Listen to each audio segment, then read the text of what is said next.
So I believe I have a few people that are not exactly familiar with Yupo paper.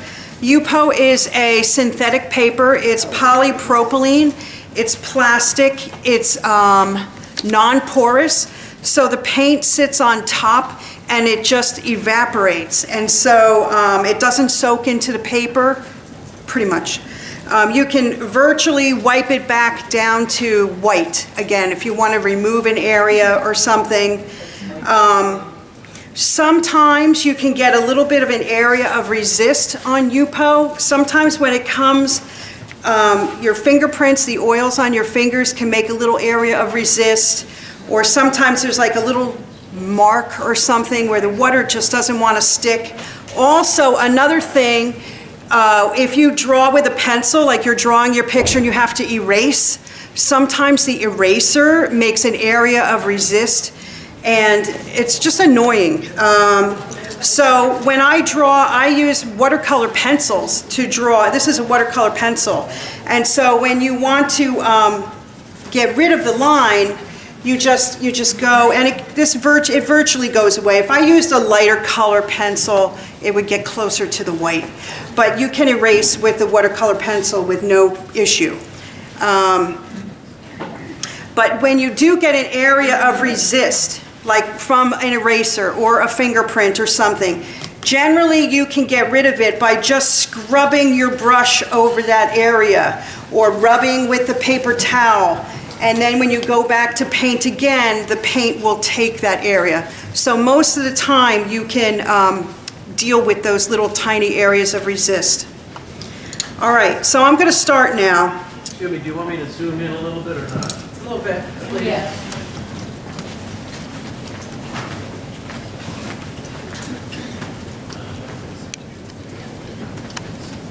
Better. That's good. Not too much. Fine. Thank you. Okay, so the first thing I'm going to do is lay in for my bridge and see how it's I just want to show you, because not everybody's familiar. It really just slips around, slides around. I tend to be a very watery artist. I use a lot of water. Do you use special colors? No, these are just regular watercolors. Most of my palette is Winsor Newton.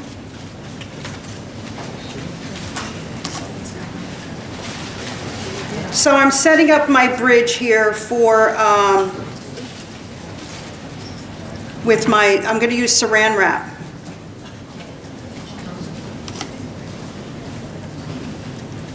And this is like my first pass. So this bridge, oh, here's the picture. This is like the idea. Can you guys see that? Yeah, otherwise. Is it this way? Okay. So this is what I'm doing.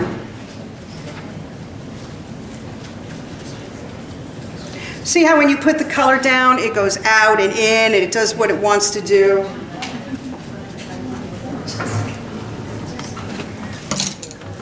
Okay.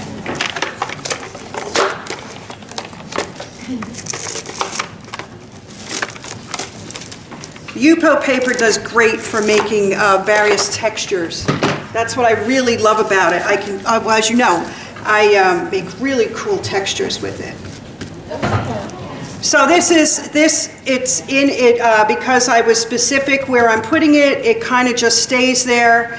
When you're doing this Saran wrap on Yupo paper, you have a lot of time to play with this and squish it around and I'm making little like rock shapes, right?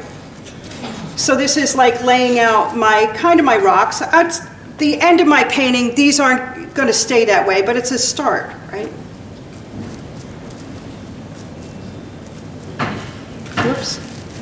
Whoops, I made it too short. Sorry. You guys get the idea. The only thing about doing saran wrap takes forever to dry. And with Yupo paper, generally you don't want to do the blow dryer. And never with saran wrap anyway. Even with normal paper, I don't want to use a blow dryer with saran wrap. So, I have another one in another stage, but You just let this go, and it's going to take hours for the saran wrap to dry. Yeah, because saran wrap will dry faster on regular paper, slower on Yupo. Because I don't think as much air gets under it.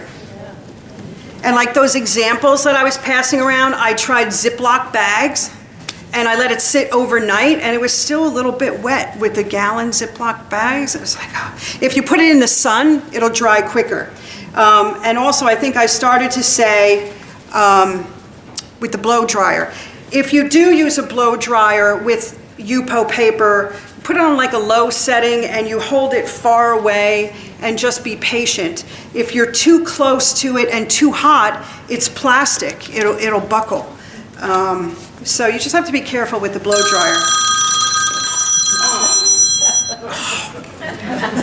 That's Garden State. Okay. So now that's cool. So now another cool texture for rocks is with wax paper. So rather than having you guys watch me cut a million wax paper rock shapes, I cut some out ahead of time. And wax paper is very fun textures.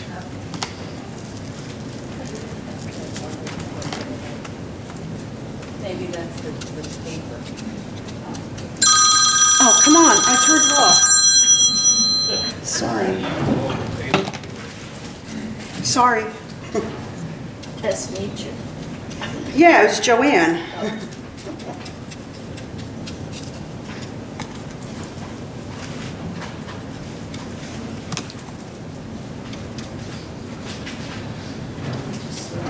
I generally like to do burnt sienna and cerulean and cobalt. I like that combination with rocks. It's like my go-to colors. Try gouache as opposed to transparent watercolor. Yeah, I don't know gouache. I don't use gouache, so I can't answer that. It might give you a little more time to work with as opposed to the transparent, which is more watery. It might, yeah. Well, I know some people, like I have George James DVD, and he uses the watercolor very thickly on Yupo, like just right out of tube. So if you do it that way, you get it. $10 a brushwork. Yeah, he said he buys cheap paint, right? So I'm laying down all these different shapes, and this is fun. And I really like the way that the wax paper makes texture. Are you putting the wax side down? Well, there is no right side on wax paper. It's just normal wax paper, you know. So I'm just sticking it either way. It doesn't really matter.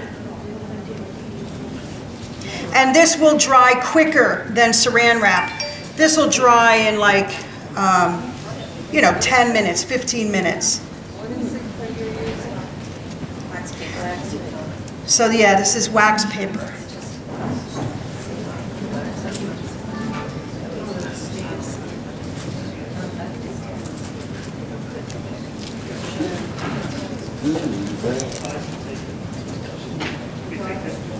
If you guys have any questions, just let me know. Those are just rough cut little pieces, right? Yeah, they're just all different random shapes. I just cut them, you watch TV, you cut some shapes, Have some wine, cut some shape, Whatever.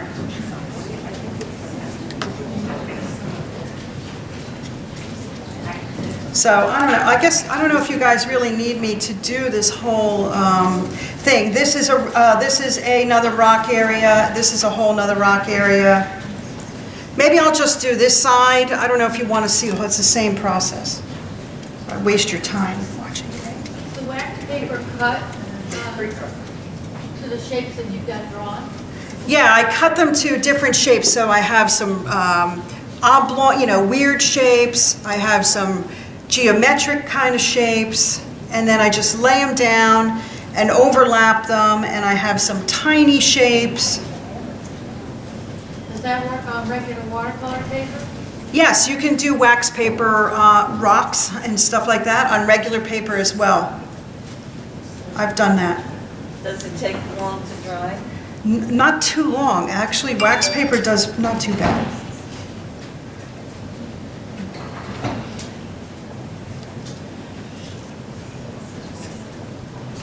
How did you learn these techniques?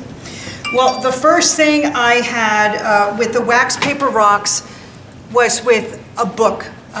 Karen Holman, I think, The Spirit of Spontaneity. I could have the artist wrong, but I believe the name of the book was Spirit of Spontaneity. And she had made wax paper rocks, and I thought that was so cool. So, so that's how I first seen it.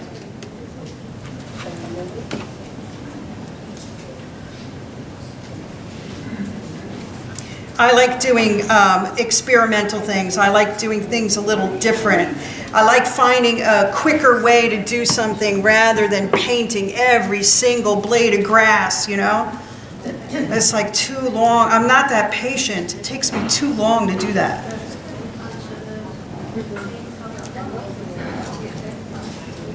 And with these wax, you'll see when I pick the other page up, it's kind of cool how it gives you a guideline already to start from. It's a base to start your cracks and your rocks and how one rock goes into the other. Instead of it all coming out of your head, you have something to start from. Okay? All right. I do have other rocks over here. But I think I'm going to let this go because you don't need to watch me for an hour with that, all right? And then I just let these dry.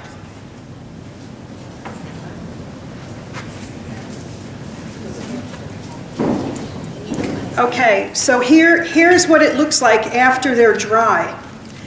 And I picked it up. So each one has a little bit different look. The saran wrap is a little bit smoother and it has some nice little holes in there for texture.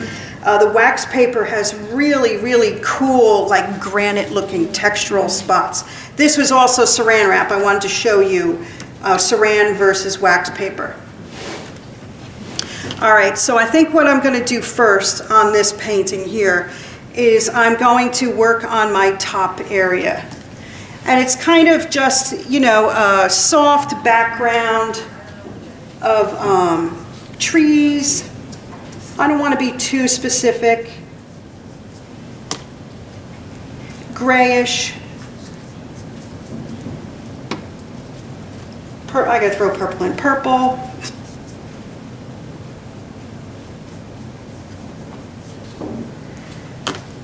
Because I'm gonna have purple in my water. I like to put my colors around. Like if I have purple here, I have purple here, purple, you know, not just one spot. I carry it around.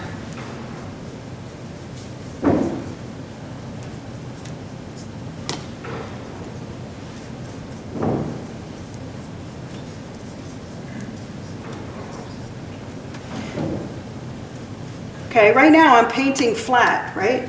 I'm not picking my board up. Like if I was doing a different, I'll just show you. If I was doing a different kind of painting, like a cool sky, you can pick it up and tilt it and watch all the things blend and blur. You know, that is so much fun with Yupo. And then you can watch it drip down. But for this application, I want to be pretty much contained into one area. Are you using watercolor brushes? Yes. Yeah. So what I'm going to do too is I'm going to use my saran wrap as a stamp to create more texture.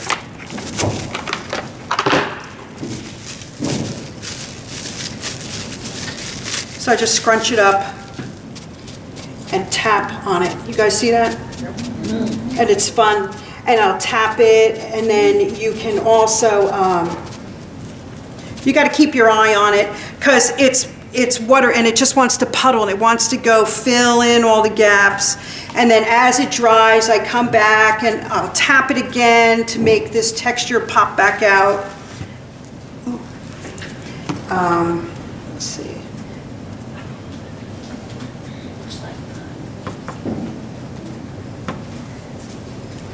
You could go right in here, pick up color, and add it. You know, as this dries, the the lines show and remain a little bit. Right now, it's so wet, it blurs and the lines that I'm putting in don't stay. As it gets drier, these lines will stay better. So you guys gotta remind me to go back and check my top. But that's fun, that's a cool texture. Nice, very nice for foliage. Okay, so now what I'm gonna do is I'm gonna put a couple cracks in my rock, my stones. I'm going to do the archway here, that.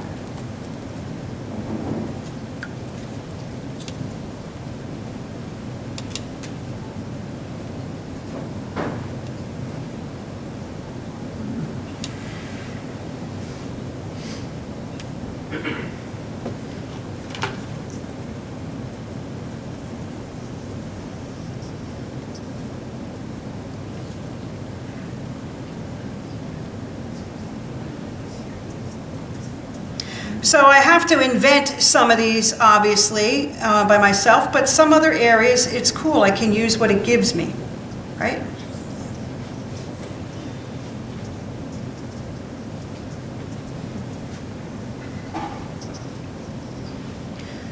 So I want to do this first, so I have some idea of where some of my rocks are on here, some of my shapes. Because later on, after this is dry, I'm going to go glaze over this. Glazing on Yupo is pretty difficult. Because with Yupo, because the paint is just sitting on top, it wants to wipe away. You go and you put pressure on it, and it picks up the color underneath. So it's very hard to keep that texture from underneath. How long have you been painting on Yupo? I've been painting, I guess, like a good year and a half. Wow. I've been, like my own work, I've been choosing to do on Yupo rather than regular paper. I teach also, so when I teach, we do things on normal paper or whatever, I'll do anything. We do stuff on rice paper or stuff with gesso, but for my own work, I like to use Yupo. I think it's exciting. I love all the textures. I love all the things it can do. I love that I can wipe it away an area, like I'll show you in here in the water. It's like, oh, you know what, maybe I'll put a rock in here. So I put the rock in there, and then, you know what, I don't like that rock. I can wipe it away, you know, no harm done. So I really like that aspect.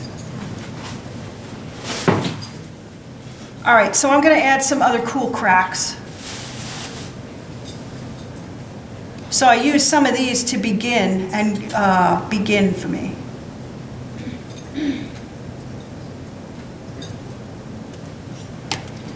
And don't make all your rocks the same color, your cracks. You gotta change it up, always vary the colors.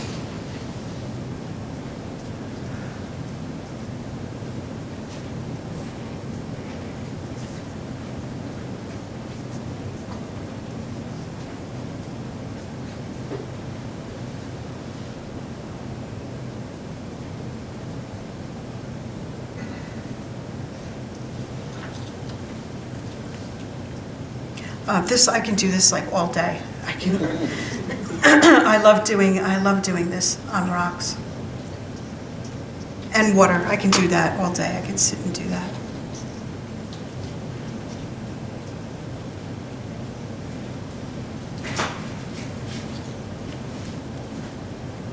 See, it's kind of nice how it gives you a nice little variety of shapes already.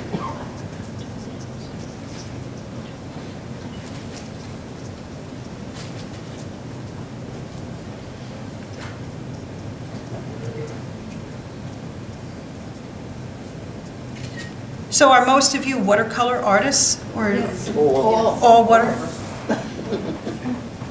Hence the name. We're a watercolor club. Yeah, okay. Well, sometimes you get other medium and other associations too.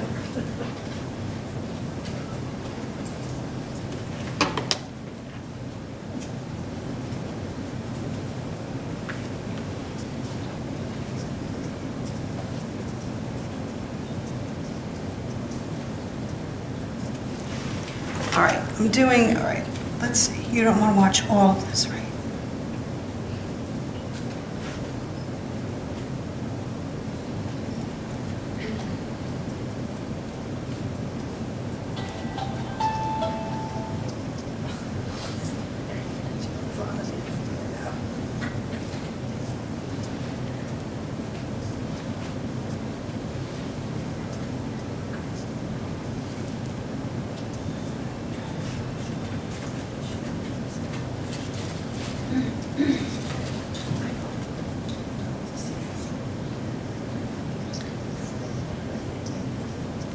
All right, so you get this idea. I just wanted to lay out some. And also, when I do this, I don't want to, I did a lot, but I don't want to do it all over the whole thing. Like, I would intentionally leave this area less described than, say, this area. I don't want to describe the whole bridge 100%. It's not as interesting as breaking it up and having one a little bit more than the other. Have you ever tried going over those lines before they're dry with a little bit of paper towel to pick up some of the intensity? Well, it's going to dry lighter, and I'm going to go back and glaze over this. After it's going to dry. By the time I get done doing this type of stuff, it'll be kind of dry here, and I'm going to glaze over that. So you're going to see that some of that's going to get picked up and blur a little bit. So, like, I'm going to start glazing down here. So I'm going to try to find different rock shapes and formations in this massive blob.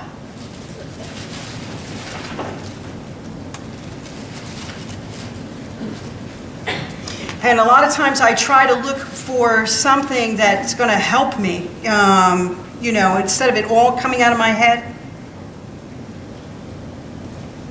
I love the way the color changes on the rocks. It's very pretty. Yeah, and it's a nice base, you know. See, if you go very lightly, it doesn't really pick up the texture underneath. Not too bad. So I use my fairly large flat brush, and I hold it a little bit more on the horizontal, and I'm barely touching the paper. And this is completely dry. So with Yupo, I can do this first pass and not too much consequence, right? I still see the cool texture underneath. But if I go back and I go while it's wet on another, see how it starts to blur it? And all those lines are gone. So you get one good stroke, and then you got to go somewhere else, and then when it's dry, you can come back and do another stroke. It's kind of like patience. You need patience.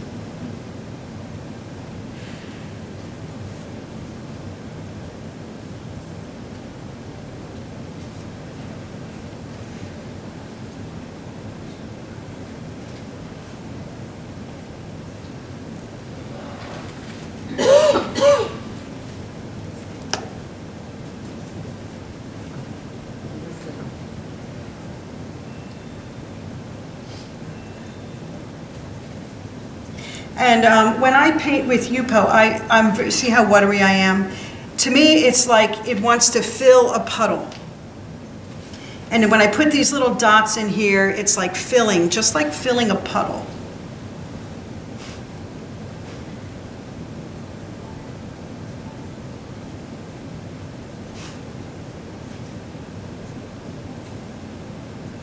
Do you frame that the way you would a regular watercolor?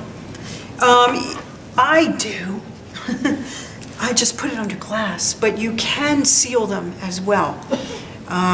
You can get like a Krylon sealer and you can seal it, and then you won't have to worry about anything. I've just framed mine and I haven't had an issue with it.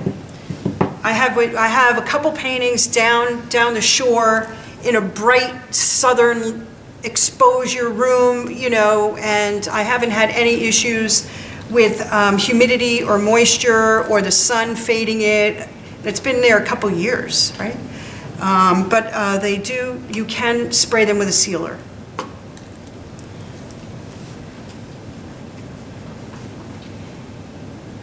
Mr. Newton is supposed to make light fast colors. Yeah, right? Some, you know that on your tube, some colors are more light fast than others, right? Like I don't use opera anymore, right?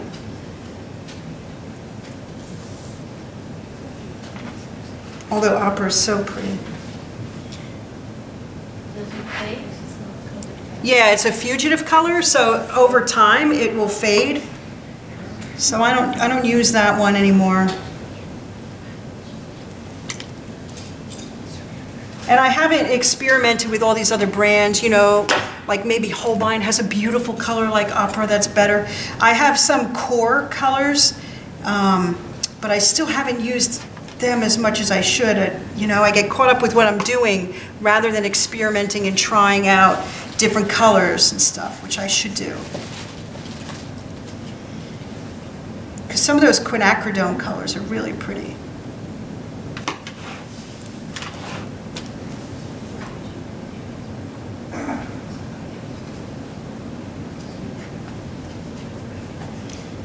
Put a little purple in here. You guys want music? You guys are too quiet. I can't handle it that quiet. I told him on the email, I said, if it gets too quiet, I'm going to play music. You could sing for us. No. That's what my husband says. He says, hummers hum, they don't sing.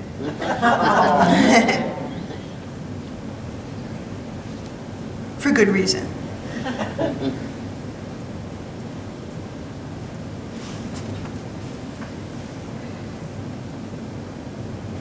So you must have several in progress at the same time. For you? Yeah. Yeah, I do. I have a couple iterations of this. So one can be drying. Right. Is Yupo more expensive than typically watercolor paper? This is a 11 by 14 pad. And there's 10, I could tell you too, there's 10 sheets in here. It's about 20 bucks. So it's kind of, to me, it's kind of expensive. Yeah. There's 3 weights of Yupo. This is Yupo medium. This is 74 pounds. One of my pictures that I'm passing around, the waterfall one, that's on Yupo heavyweight. That's 144 pounds. And then there's a translucent paper that's passing around, and that's 104 pounds. But I just use the medium. I don't see what the difference is between heavyweight and medium. I don't know the benefit. It doesn't buckle anyway, right? So, see, you guys didn't remind me. Yeah. But it's cool. It's cool texture. Can you pull your painting down a little? Oh, sorry. You see it better? Sorry. Yeah. Sorry.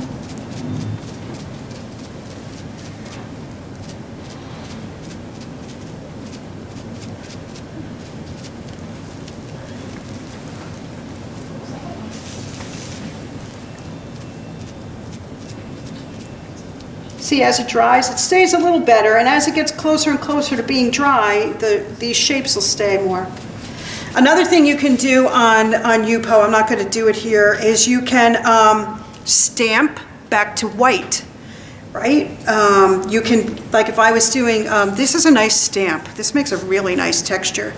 So I could put color on here and then stamp it down, and it would apply the color. But I can also do, if it's dry, paint is dry, I can put clean water on here on a dry paper and then push this down and it'll remove it. And then you can use a tissue to clean, to pick it up, and it'll go back to white. So you can make a nice white stamp happen. Which some of those little urban things going around, they have like white stamp. What was that you used to make those window shapes? There was one piece that said you made one yourself and one was a... Oh yeah, it's cool. Like a styrofoam meat tray or a to-go container. You cut out like a rectangle and bring it. Well, I don't have it, but These, oh, here I have one, here. Can you see that?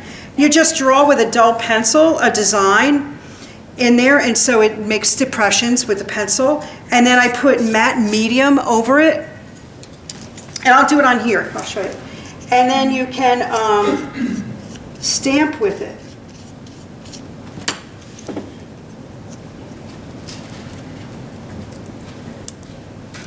And it makes nice stamp, it's fun. That's fun, yeah. See, and look, nothing no harm done. Right? Back to white. Now, sometimes there might be a color that is a slight resist when you wipe it off back to white. And in those cases, I would use Mr. Clean Magic Eraser. And that gets you pretty good back to white. These are amazing. You guys better use this. Does that work on regular watercolor? Yes. It's wonderful.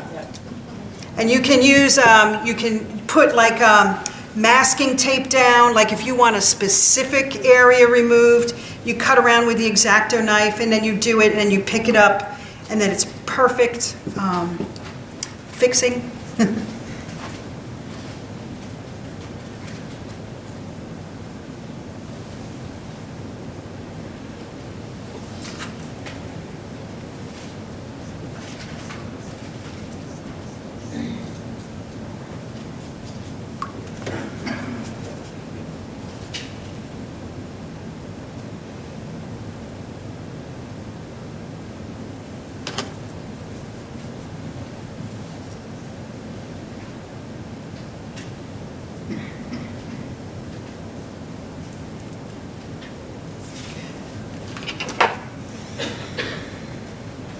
So actually, these cracks are almost dry, except this one little spot. So I'm going to go put a base wash over here, because I want this bridge to be dark. I want it to be darker than the rest of my painting.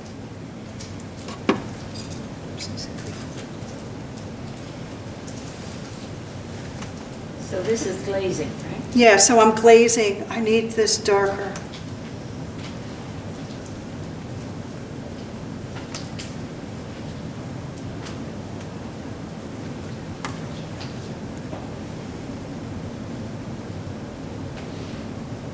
Once that dries, could you go over it again with the glaze? Yep, you keep going over it. See, I'm touching it a few times. See how I'm touching it a couple times? And some of those lines are blurring away. That's why I liked having at least a little bit in there. So if I want to go back and make those lines pop out again, I can later. I didn't lose it, but I did. Glazing is tough on Yupo.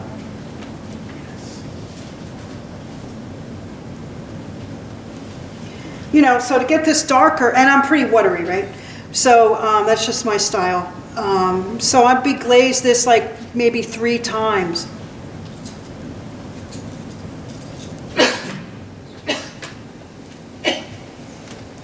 You know, so here's one. You know, it's not done yet. Then I can go when it's a little drier, and I can go pump out some more of these cracks or make some different cracks, and then I'll glaze it again, and you know, I'll do it a couple times. Same with this stuff. I will go down and I'll make some cracks happen in here. I'll only do a little bit, because you guys don't need to watch me do cracks all day.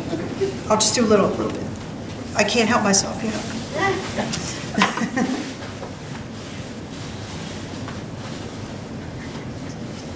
And sometimes it's fun to do these, and it blurs in with the wet. So it gives a blurry line. It gives a hint of where a crack is.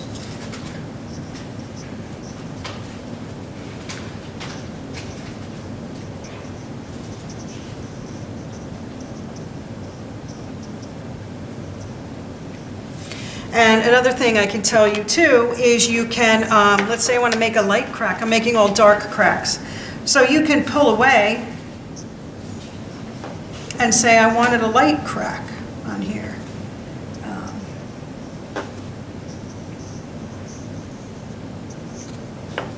Or I can pull away and just make a highlight. I'll do that on the other one. But you can make highlights and everything very easily, going back to white.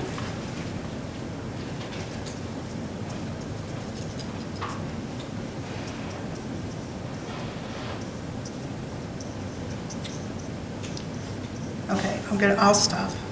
You guys. What about your sky or trees? Oh, yeah, they're looking pretty, it's pretty cool, doesn't it? I like it. I like that. See how much more sharp? Is that still wet up there? This little corner's wet. This corner's wet. Where it's dry, it doesn't do anything. But the edges are pretty sharp.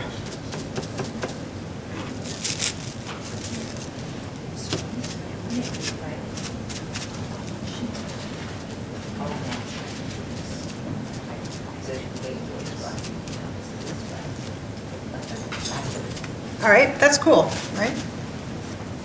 Okay, so and I want to do this one part. So I wanted to do this hill. It's got leaves on it.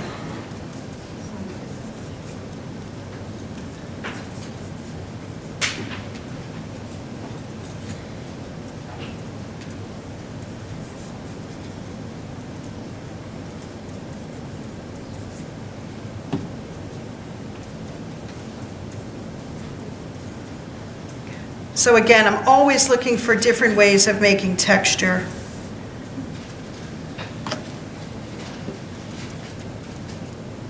So if I don't like something, like I didn't really like all that, you pull it out. Pull it out, and then you can go add another color, right? You can fix it. You can fix anything within the area you're working in. And it's like I said before, I want to try something, I'll try it. If I don't like it, no harm done, you know? That's why I really like working on this.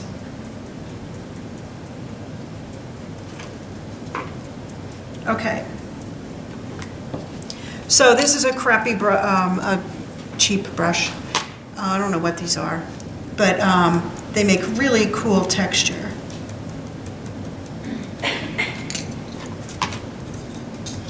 I like using this type of brush for grasses on like landscape scenes. On normal paper too, these make good grasses. This also, this also makes really cool grasses on Yupo or normal paper. So I don't need to use a blade of grass. And I generally don't use a fan brush. Fan brushes seem to be very regular to me. Predictable. They're predictable distance between blades.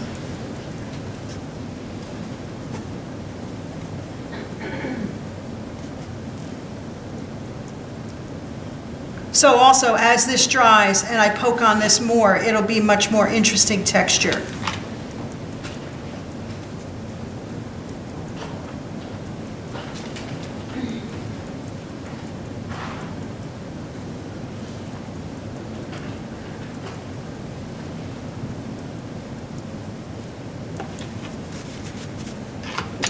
And then that's dry, I can put a glaze over that too later, all right? So I'm gonna set this one aside. Did you do your water? I'm gonna do the water, oh yeah, I was gonna do the water on this one, okay. I'll put my first pass of water on here.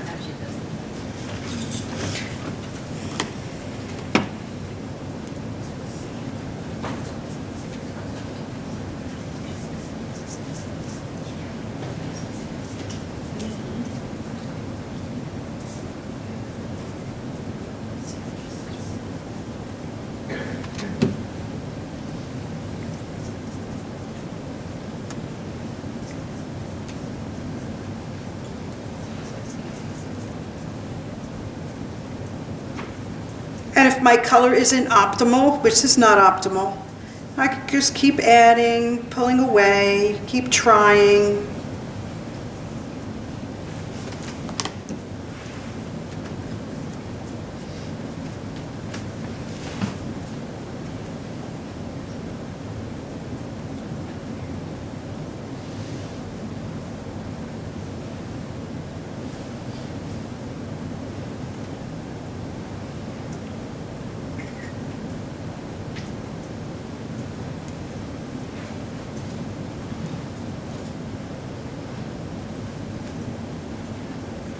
You seem to use almost exclusively flat brushes. Oh, I'm such a flat brush person.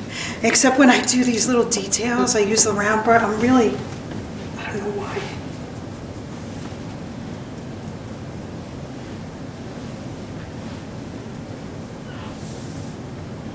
But you got to use what's comfortable for you, right? Yeah.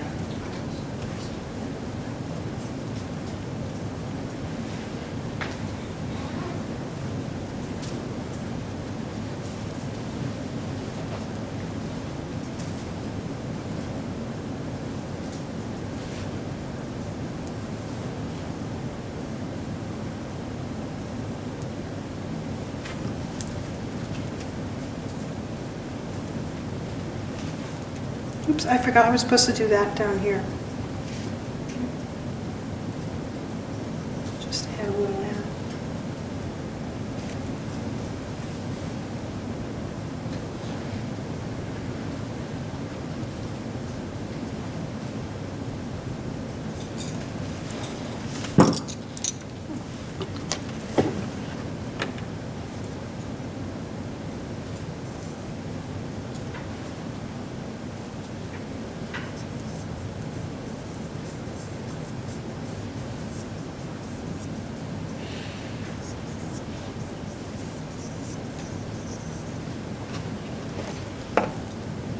I like the secondary lines that you get from going over something. I like that, where that kind of shows through. Again, this is very wet. It's going to want to be like a puddle. It's going to want to go back and fill all in.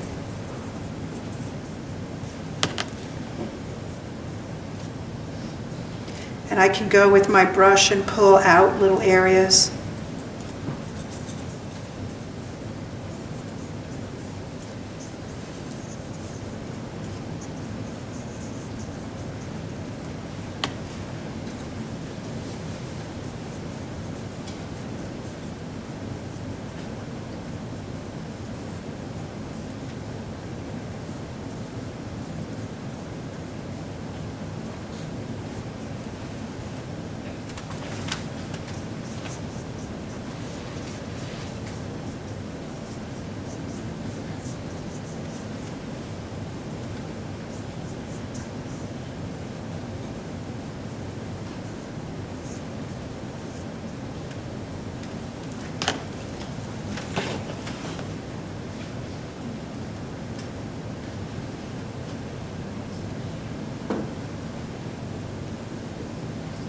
You're deliberately letting it blend now.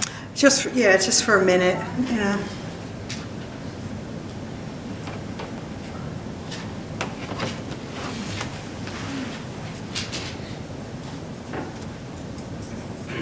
One of your samples where the water was spilling over the rocks like a little waterfall. Oh, the water was fantastic. Yeah, that's next. Yeah, this is just laying down watercolor. This is my watercolor, and I'm doing it flat, pretty much. When I do the other one, I think I'm going to tilt it up a little bit and try to make the water fall and spill. But this is just laying down the colors right now. I'm not doing anything special. And you know me, like if I don't like the intensity, I'll add a glaze, or I'll go over it, or I'll paint that section over again, you know. Like this right here, this is like a nice spill, it's starting. See, it's just starting. Oh, you created a whole different level. Right, it's just starting. I'm going to do a lot of that on the other paper, the other page.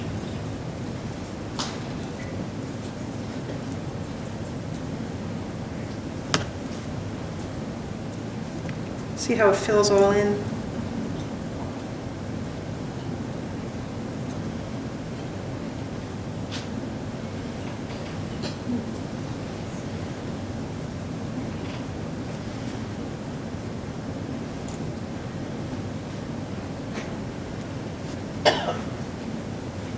I do a lot of tapping off. So the brush becomes fairly dry, just damp, and it picks up the paint. So it removes it, so I can get back to that white easier. If I have a lot of color on here, it just mushes it around, right? It's mushing.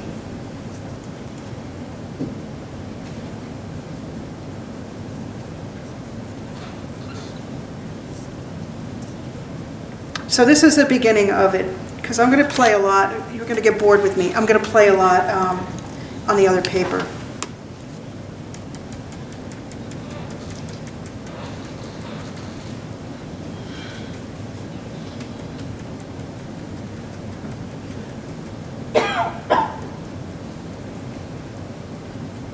Nobody has any questions, special questions or anything about any of those papers that went around? If you spray with the Krylon on this tube when you're finished, does that move the paint at all? No. What was the question? If I spray the Krylon after it's finished, will it move the paint? And I said, no, it won't. We'll do a couple light coats of it. There was another one of their samples that was an abstract look with big block and irregular shapes that you stamped on it, said, you'd stamped it. It was a buildings. Oh, yeah. Sort of reminding me of buildings, but it was very abstract. What were those blocks that you stamped on there? What were they made of? If it's an urban-looking scene, then they were, sometimes they're actual stamps that you can buy. I don't know exactly which scene, but I've bought regular stamps, like, These were irregular, rectangular, well, they were straight edge shapes. are they from the Ziplocs? Maybe it's from the Ziploc bags, all those square shapes. Styrofoam. I thought they might be foam or something. Or from the styrofoam like this, because I have some of these. Yeah. Yeah, some of these I made. I had brick shapes. One that was purchased, and I bought that in Michael's in the cake decorating area, and they were clear plastic. They were like brick, cheetah design. You know, it came 3 in a pack, and the brick one is floating around there. The brick one stamped one way, and then it was pretty cool. And then I said, oh, maybe I can make my own brick pattern, and so I made my own brick pattern out of this styrofoam stuff, and then I glued an eraser to the back so I can use a handle. So that worked out great. You don't have to pay any money, you know. So, and I really like making my own stamps because you can make any kind of design. That's like really cool. I'm gonna start doing more of that. All right, so I have just a basic, see, this is still wet. I can't go back into it, you know. That's a lot of patience with this.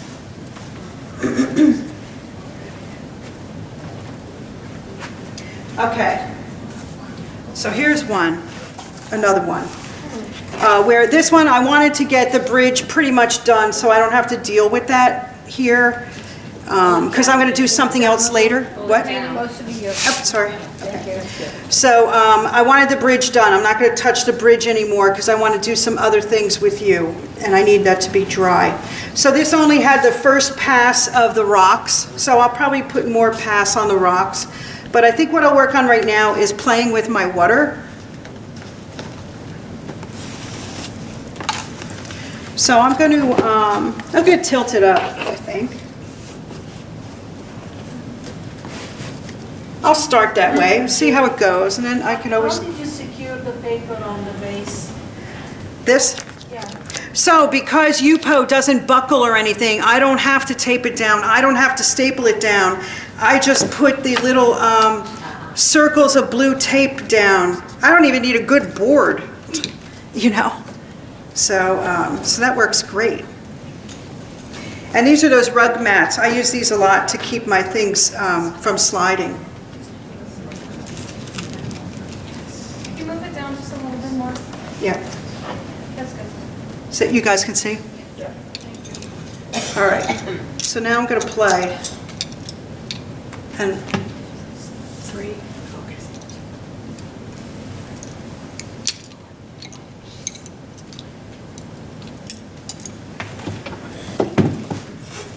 All right. So let's see. I'm going to make some falls.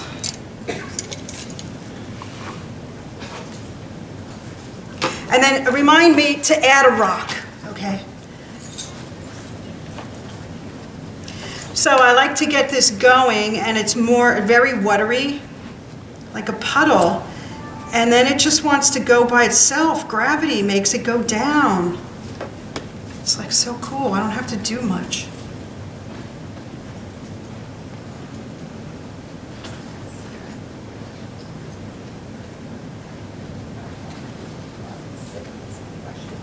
And the water has lots of colors from the rocks underneath.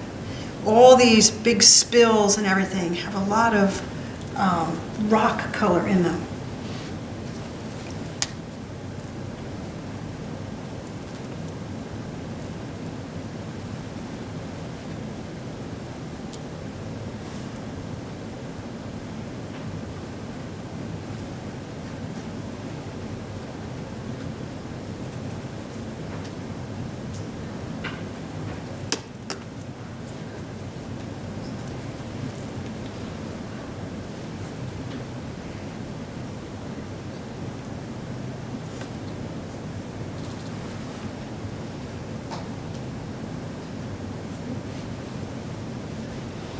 See how it just does like that stuff for you? So cool.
Is it better to pull the white out when it's drier?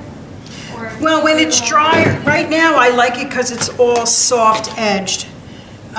Because it's all so wet and it's really soft edge. As it gets drier, I can pull it out more with my brush and get more white. And then I'm going to show you, I also use, I use the back of a wooden matchstick a lot to really get little sharp lines. Mostly more when it's drier, I use the matchstick. But when it's wet like this, I just use my brush. Trying to establish like some little dark areas.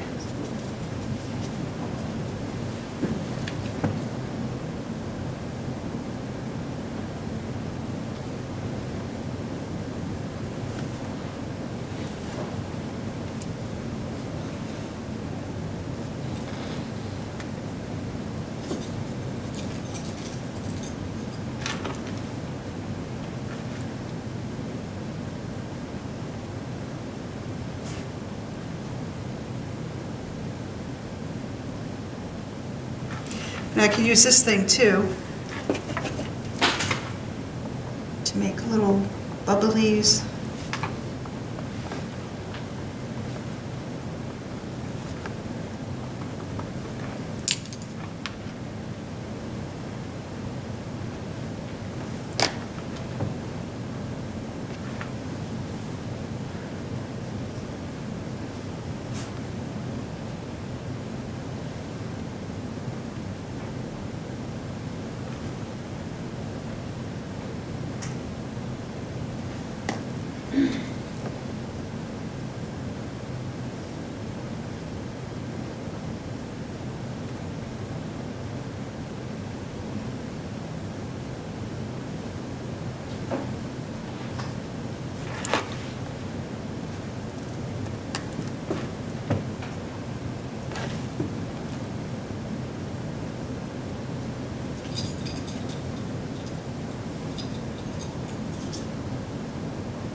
See, these falls just grew.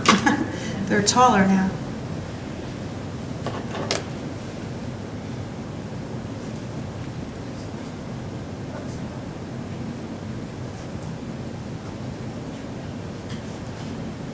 I like to see what happens when it just mixes by itself and things just happen, you know.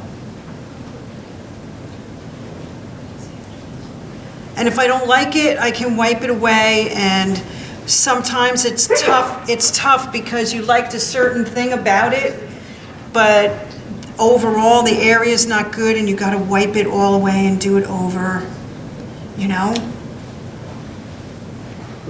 You could make one sheet of Yupo last a long while that way. Yeah.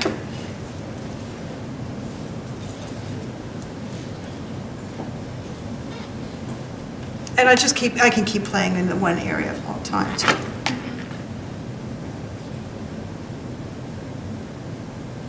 All right, let me see if I can get this to go nice, how I like it.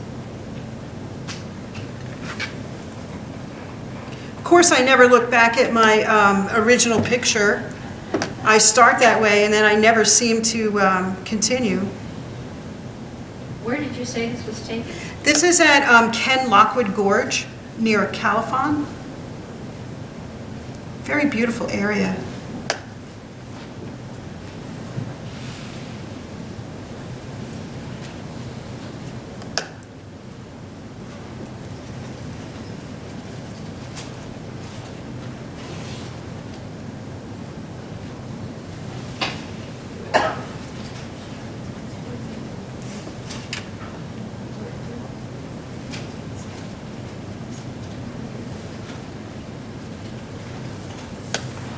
All right, I am spending a lot of time here.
Just needs another one here. I need another waterfall here. It's not enough, it's just a one.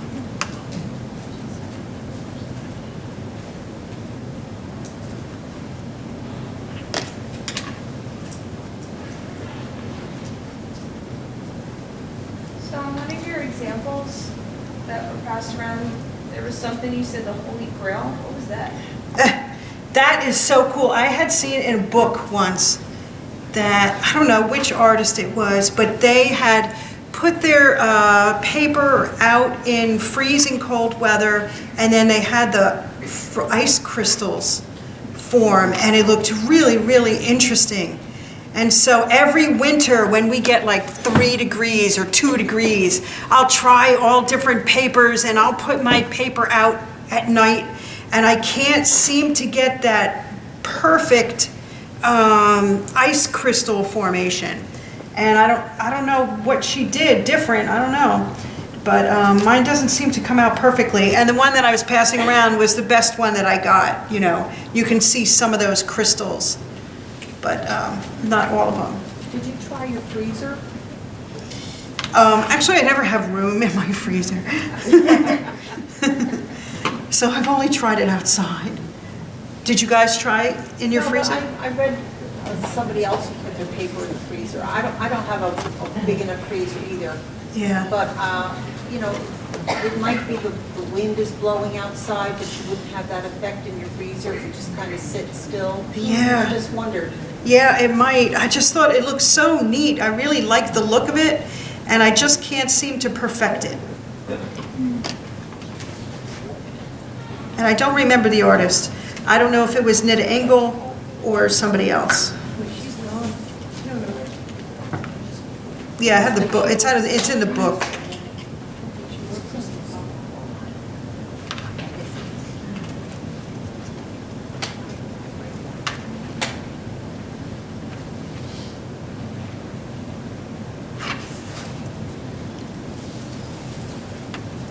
So actually, I piddle with this, and I take a long time to finally decide these things are finished. Because I got to get, like right now, it's probably not very good. Like, it wouldn't be this far. It would stop around there, right?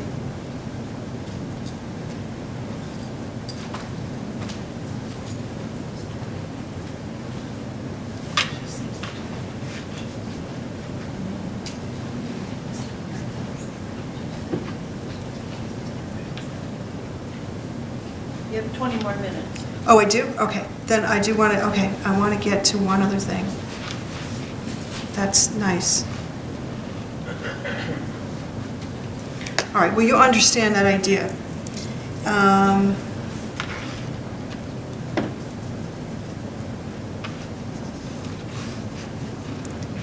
won't deal with this too much. The one thing I will show you a little better is the, I really like using this matchstick. I use this to get a nice little line, a white line, like on a dry area. It really gets back to white, sharp little line, pretty nice. I do like using the matchstick. I like using regular matchsticks too when I do an urban painting for distant urban office building windows. It seems to be the right size for a little distant building window. Then you can always go back, when you have it white, you can always go back and put color in. It doesn't have to stay white.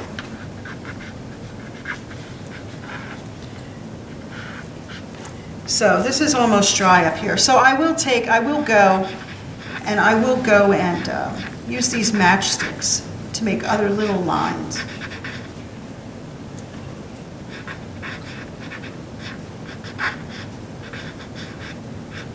You have to wet the matchstick. I dip it in, and then I tap it off so it doesn't have a big drop on it. So it's like damp.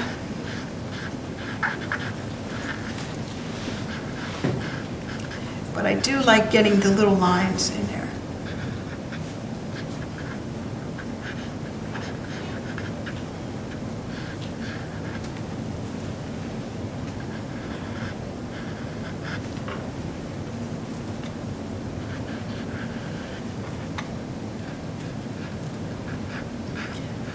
So I wanted to show you that as well, that tool. Okay, that's a cool tool. So I wanted to show you, before I finish, I did want to show you about removing the color, like I mentioned before. So I'm going to put a tree in here. And so I'm going to get my, I'm going to get my,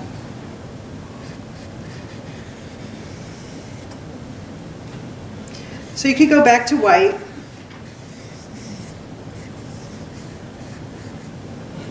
I could do this, but this is also really cool, is you can lay a tissue down Then you burnish it with like a little foam roller and it gets back to white. Pretty cool, right?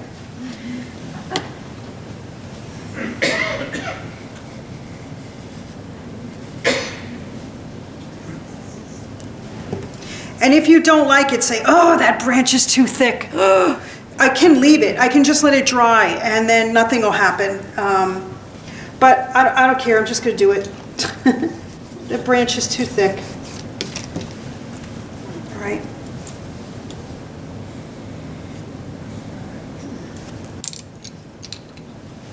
Another thing that's really cool.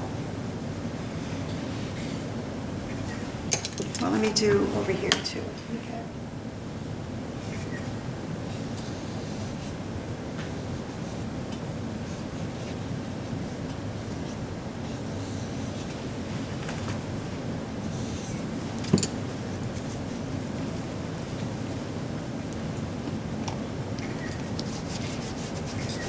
So this is really good when I'm stamping, and I stamp to get the white. Remember I told you before, you could get a stamp and you could put clean water on it, and if it's dry, like this is dry, you put the stamp down, and then you do this, and then you get that cool stamp, the texture from the stamp. Really, really fun. So what is that roller? This is a little foam roller. These used to be really easy to find in Home Depot or a painting store. It doesn't seem like they're so easy to find in those stores anymore. So I've been getting them in Michael's Crafts, in like the wood aisle where they have the wood stuff, or the other foam sponge brushes. So that's where I find them. So this is a new squirt bottle. So another cool thing. If you don't want to get drops all over your paper, you know, I don't care, this is just a demo. You can cover up your paper, okay, where you don't want it to go. Oops. And then you put a couple raindrops. See this brush, this one's not. Okay. And then I do this again. And I get nice white leaf area. Well, it didn't pick up 100%, so I'm going to help it. But it gave me a base, right? If you don't have a foam roller, you can use your fingers. But it goes and it goes back, it gives you nice white dots. And I'm going to make leaves. That's a big one. Okay, sorry. Okay. Of course, you can go and paint your own leaf dots. That's not as much fun. And this way is more random, right?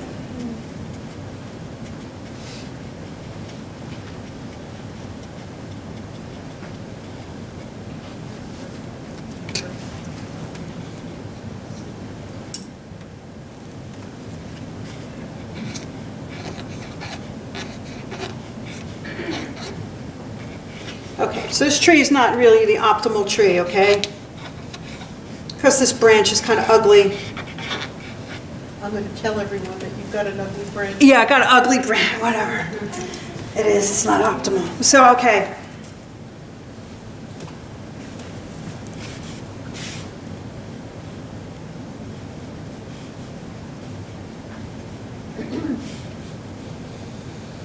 But you get the idea. I just want to give you guys different ideas. Oops. Yeah.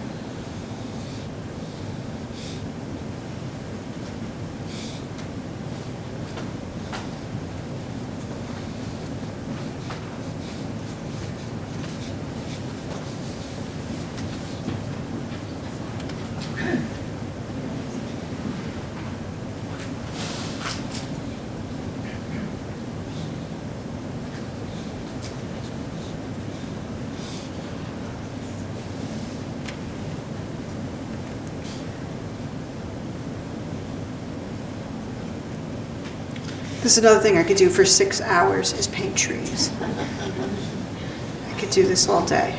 Could be with Derek. Yeah, it's like it. Okay, I'm gonna leave that guy white.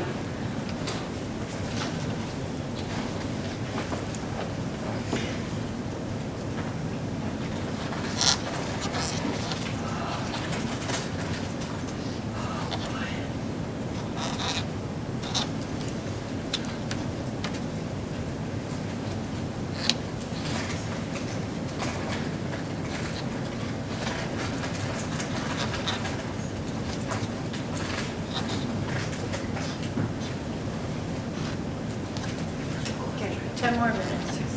10 more minutes. All right, let's see what else I can do. Those were the big items I wanted to show you. Does anybody have any other questions on something while I just piddle around?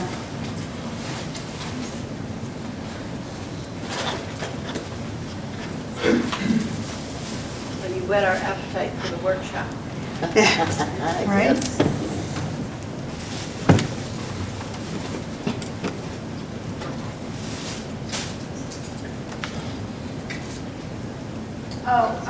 What if you were to add a rock in the water? Okay, so I'll add a rock in the water.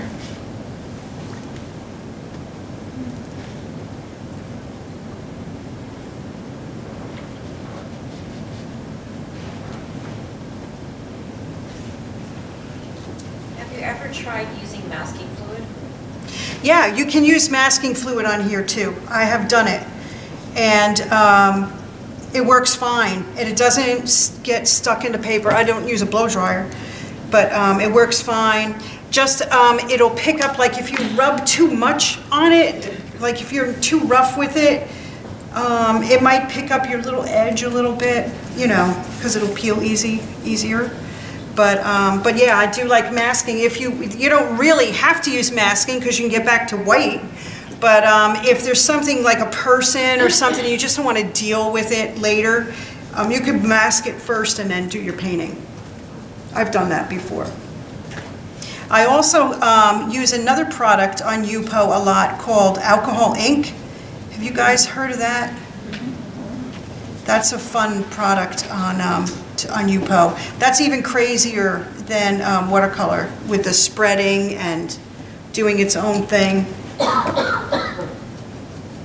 Did you say alcohol ink? Alcohol ink, yeah. It's in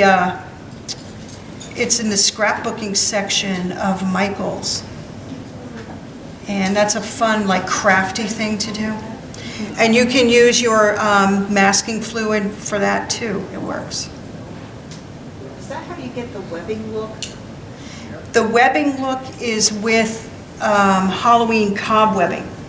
Or you can use cheesecloth. You are very creative.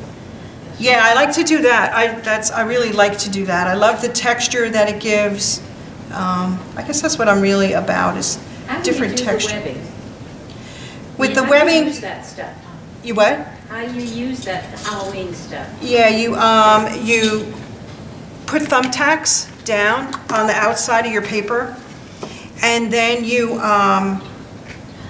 stretch the webbing across it and hook it on the push pins, and then you get a big brush and you wet it down, tamp it down with clean water so it sticks on the paper, and then you add color and spatter and add color and whatever you want, and then you can move it around and stretch it and everything. It's really so much fun. And then you have to let it dry for good hours, maybe overnight, and then you remove the webbing and you have all these lines and stuff, and it makes a very interesting texture and background. That's a fun workshop. But you need 2 days, you can't have 1 day, because you have to let it dry and then come back the next day and play with it.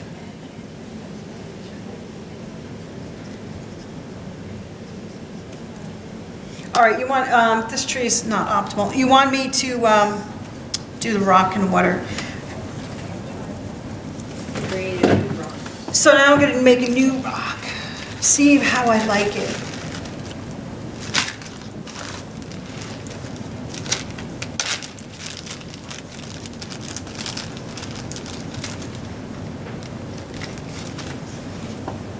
So let's see, let's add a rock right here.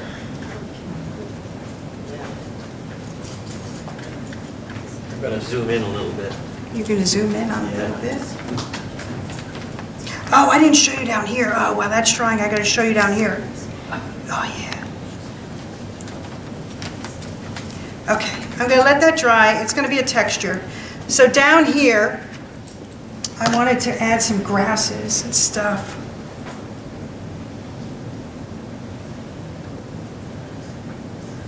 This was boring down this corner. This corner needed something when I was doing it. So I decided to try some grasses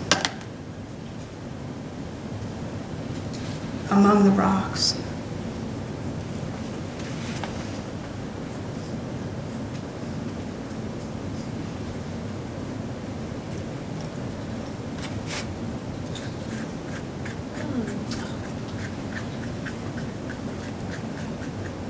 So that's so cool, so easy, right? Looks like. Yeah, so, oh, there's some grass.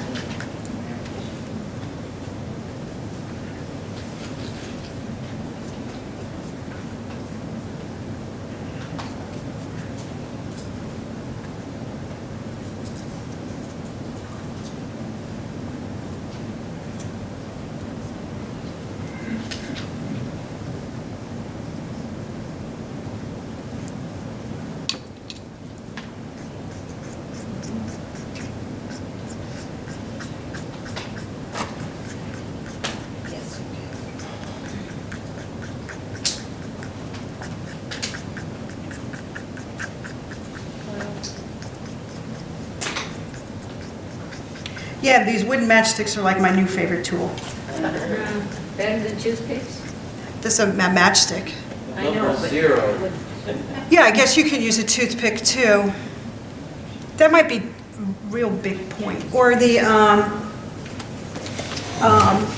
bamboo skewer. I have used bamboo skewer. That, see how that the point, see the point, you don't see it as good. It's skinnier. The matchstick is a little thicker. It's a little thinner line. But that's fun. That's just fun. I'm glad you guys, I'm glad we caught that because I wanted to do that.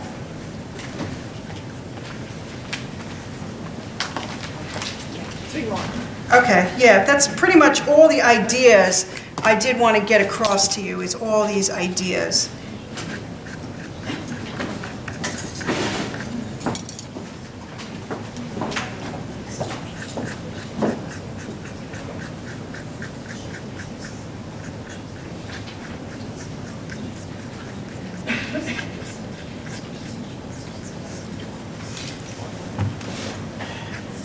So that rock that you put in the water there, He has to dry. But then I'm going to make the water spill over him. He's another corner, so the water's going to spill over it. That's what's going to happen in the end to that. But he's too wet. If I pick it up now, it's not, it's just a blob. It's not really doing too much.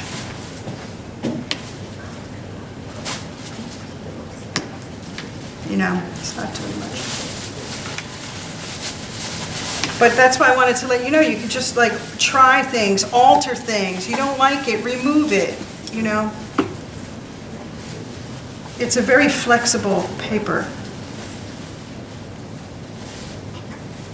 You can never tear it up. Right.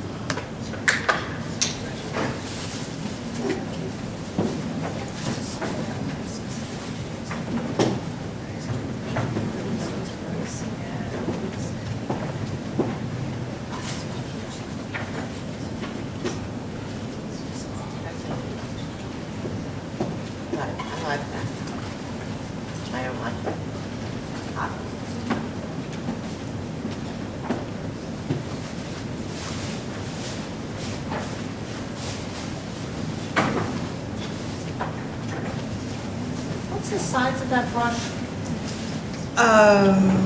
Is that like a Four, a four. It's a What is it? Four, A four? Oh. a little flat.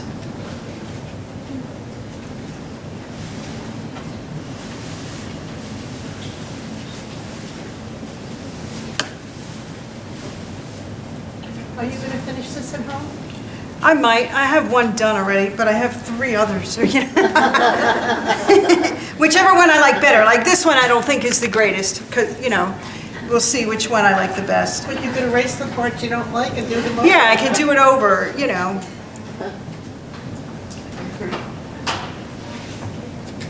But yeah, I should finish it. I have a lot of halfway done things at home.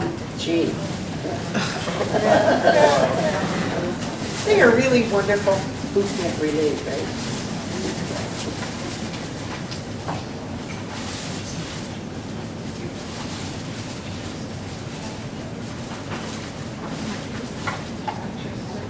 Right.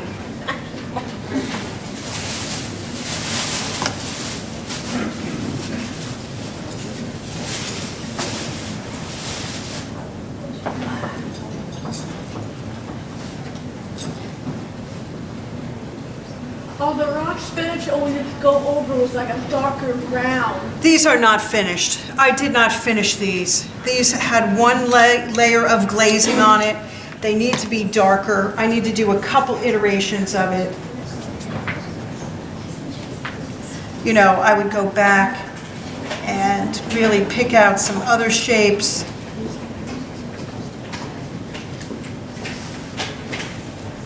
See, that's building a little bit better on that guy. So I would go back and I'd look at it, and I'd analyze it, see where I need to go. And I want the bottom to be heavier, you know, the base of each area. Like this section's in front of that section, so I gotta make sure that the behind it is darker, you know. So these still need a lot of work. And then I would also be painting more cracks in between them. I would be doing that a lot.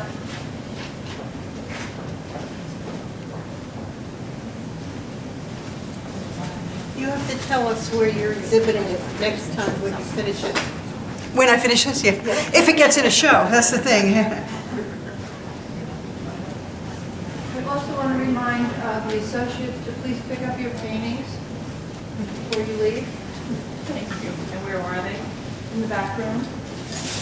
First craft room off to your left, first one down the corner.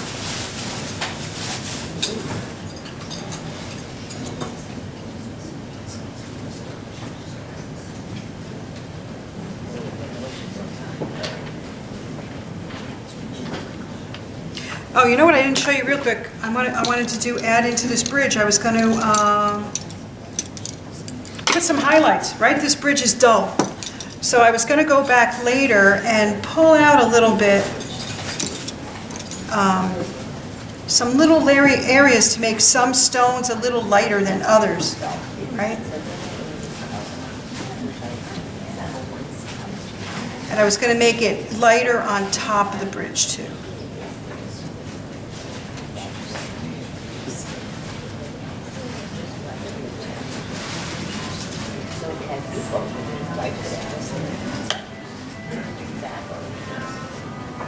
And if something becomes a little too light, like that one's a little too light, I'm going to go add some color back in him, okay?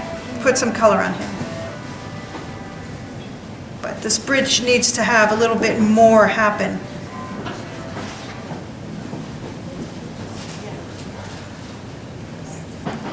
Randomly, here and there, not everywhere, right?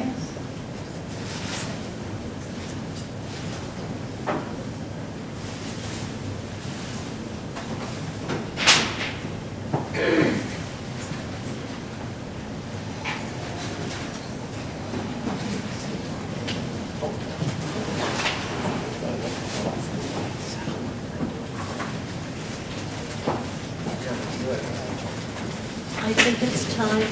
It's time, okay. All right.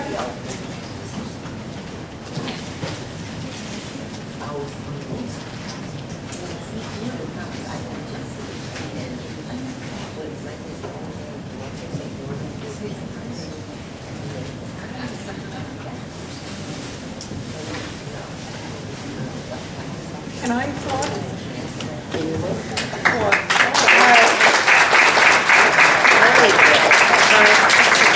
Thank you guys.